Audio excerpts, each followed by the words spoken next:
Hello, नमस्कार विद्यार्थियों। मैं महेंद्र परियार आपके सामने 10th विज्ञान का एक और क्वेश्चन लेके आया हूँ। अच्छा क्वेश्चन है जिसमें हम आज बात करेंगे रेडॉक्स अभिक्रिया किसे कहते हैं।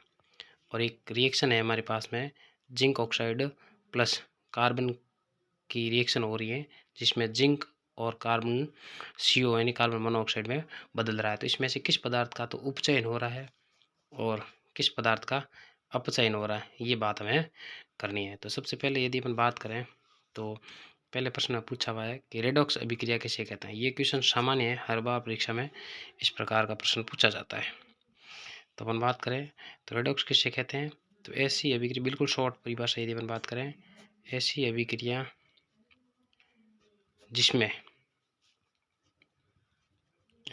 जिसमें ऑक्सीकरण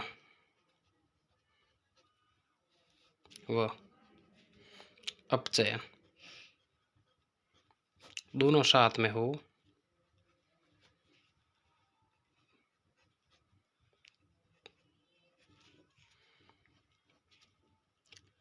वो कहलाती है रेडॉक्स रिएक्शन। यानी कहने का मतलब जिसमें कौन सा हो, उपचयन भी हो, ऑक्सीकरण का मतलब उपचयन भी हो और अपचयन भी हो, ये दोनों साथ में हो, तो ऐसी अभिक्रिया को हम कह सकते हैं रेडॉक्स रिएक्शन। जिसमें हमें बात करनी है, एक रिएक्शन दे रखी है जिसमें हमें पास में जिंक ऑक्साइड प्लस कार्बन, ये रिएक्शन हो रही है जिसमें टूट रहा है zinc plus carbon monoxide.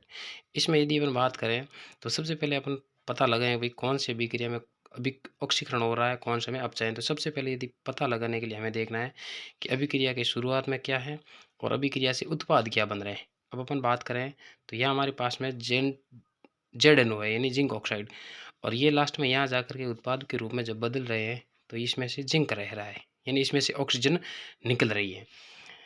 Oxygen निकल रही है तो इसका मतलब हम पढ़ते हैं कि ऑक्सीजन का निकलना है वो अपचयन कहलाता है। तो ये स्पष्ट हो गया अपचयन, ये हो गया हमारे लिए अपचयन।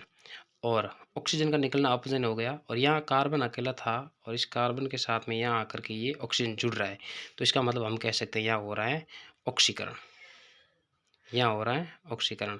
तो इससे हमें स्पष्ट हो जाएगा भी किसमें ऑक्सीकरण हो रहा है, किसमें अपचयन। इस प्रकार का सवाल हमेशा 2 नंबर का सवाल पूछा जाता है और अच्छा क्वेश्चन है, रेडॉक्स रिएक्शन हर बार पूछा जाता है। तो इस प्रकार का सवाल विद्यार्थी गलत करने की संभावना रहती है, लेकिन आप इसको आप सीखें। ओके।